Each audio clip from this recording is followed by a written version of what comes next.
when we're born, we're babies, and we start off, our mom and dads are there for us. Some people may not have parents, but we're going to go generally. Some people, orphanage or whatever it may be. But when we're babies, somebody is there for us to take care of us. Our parents, our guardian, whoever is there for us.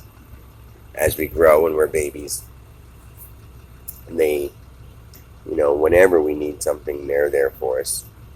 And we keep growing and they're still there for us. We keep growing and they're still there for us. And there comes a day when you ask for something or you need a hand and they say, do it yourself. And you're like, whoa, why can't I depend on you for everything?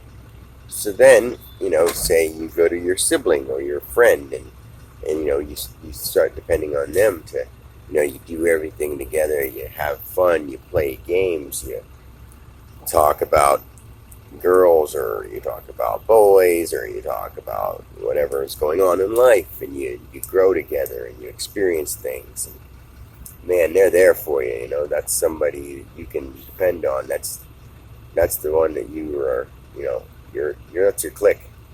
And then, sometime throughout life, say there's a birthday party going on and you got something going on there, and that friend that you sort of thought would be there for you on that day has to do something else. And you're like, well, I can't depend on this person right now. And then you get older and you get out of school and you become an adult, and there's those moments when you're alone or by yourself, and you can either be around people or be by yourself. And you get that whole, so stressed out with life and you need something to depend on, and it seems like everyone's got their own things going on and no one you can turn to. So you start doing some kind of drinking or drug or whatever, and you go through that whole big episode.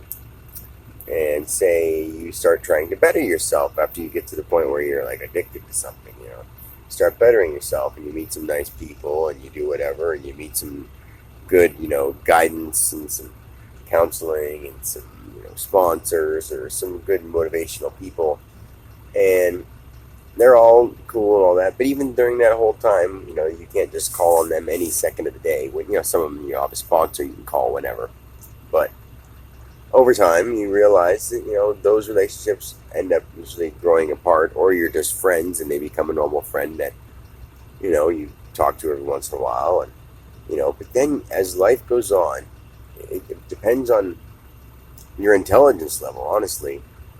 And I'm not saying this because I think people are stupid, but I think people just don't know what's going on. It's if you're ignorant to what's going on, you're not stupid. It's just you're ignorant about it, and ignorant doesn't always mean a negative thing. It just means you don't know about something.